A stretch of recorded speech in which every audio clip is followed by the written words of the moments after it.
जय हिंद साथियों। अभिसार शर्मा, कानून बड़ा या योगी आदित्यनाथ बड़ा, जज बड़ा या योगी आदित्यनाथ, संविधान बड़ा या योगी आदित्यनाथ, ये फैसला अब आपको करना है। क्योंकि कानून कहता है कि किसी के भी घर को बिना प्रक्रिया के नहीं ढाया जा सकता। कानून में बुलडोजर एक्शन पर स्पष्ट शब्दों में कई गाइडलाइन है। फिर भी अफसोस की बात यह है कि योगी आदित्यनाथ और उनकी पुलिस बुलडोजर की कार्रवाई को धड़ल्ले से उत्तर प्रदेश के अनेक जिलों में अंजाम दे रही है। और सबसे ताजा उदाहरण है बरेली। क्या सुप्रीम कोर्ट योगी आदित्यनाथ के इन कदमों पर कार्रवाई करेगी? क्या जिस तरह से योगी आदित्यनाथ संविधान और कानून का उल्लंघन कर रहे हैं, उनके खिलाफ सुप्रीम कोर्ट सख्त आदेश देगी? आज हम बात करेंगे यूपी में बेकाबू हुए बुलडोजर की कार्रवाई की, जो आरोप है कि मुसलमानों के घरों को अवैध बताकर धड़ल्ले से तोड़ा जा रहा है। दोस्तों, हम पूरी खबर विस्तार से देखेंगे। और हाँ, अगर आप सच सुनना चाहते हैं तो इस चैनल को सब्सक्राइब करें, क्योंकि ये गोदी मीडिया नहीं है जो जहर उगलता है, हम सच दिखाते हैं। इसलिए इसे सब्सक्राइब करें और बेल आइकन दबाएं। जहां एक और सुप्रीम कोर्ट ने बुलडोजर एक्शन पर स्पष्ट दिशा निर्देश दिए थे,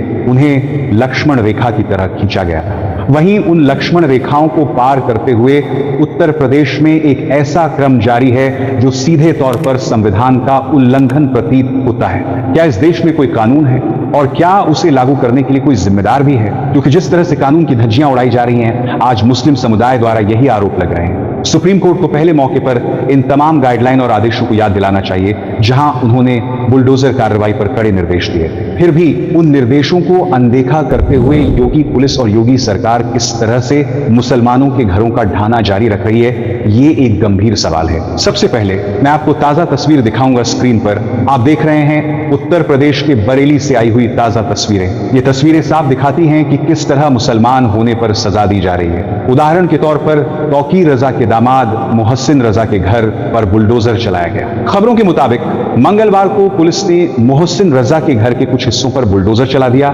मोहसिन के ई व्हीकल चार्जिंग स्टेशन और गैरेज को भी बुलडोजर से ध्वस्त किया गया। साथ ही तौकीर रजा के सहयोगी की 8 अवैध संपत्तियां चिन्हित की गई हैं। वहां पुलिस पूरी तैयारी के साथ बुलडोजर लेकर मौजूद थी और उसी क्रम में मोहसिन रजा के मकान पर कार्रवाई की गई। अब सवाल उठता है, यदि ये कोई अपराधी है, यदि किसी ने गुनाह किया है, तो उसका फैसला किसने करना है? क्या फैसला पुलिस करेगी या फैसला जज साहिबों द्वारा दी जाने वाली न्यायिक प्रक्रिया से होना चाहिए? जो हो रहा है, जिस तरीके से बुलडोजर चलाए जा रहे हैं, क्या वह उचित है?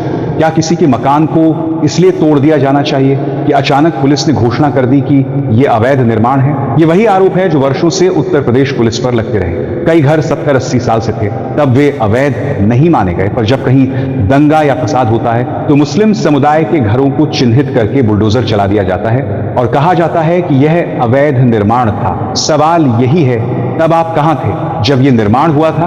अब आप मौके का फायदा उठाकर दस्तावेज और आदेश ढूंढ रहे हैं। इस कार्रवाई पर गंभीर सवाल खड़े होते हैं। क्या योगी आदित्यनाथ मुसलमानों से इतनी नफरत रखते हैं कि किसी के घर, किसी के मकान, किसी के दबाए जाने पर उन्हें खुशी मिलती है? क्या एक सूबे के मुख्यमंत्री के लिए यह व्यवहार शोभा देता है? उनके कुछ बयान सोशल मीडिया पर खूब वायरल हो रहे हैं। लातों के भूत जैसे बयान, और यही बयानों ने मुस्लिम समुदाय में नाराजगी, गुस्सा और पीड़ा पैदा की है। लोग महसूस करते हैं कि वे एक ऐसे प्रदेश में हैं जहां उनका मुखिया, उनका मुख्यमंत्री ऐसे धर्म आधारित रुख रखता है। बोलने का उद्देश्य ये नहीं कि पूरे समुदाय को गिनना, बल्कि ये बताना है कि जो अच्छे हिंदू हैं, जो सच्चे हिंदू हैं, वे ऐसी सोच नहीं रखते।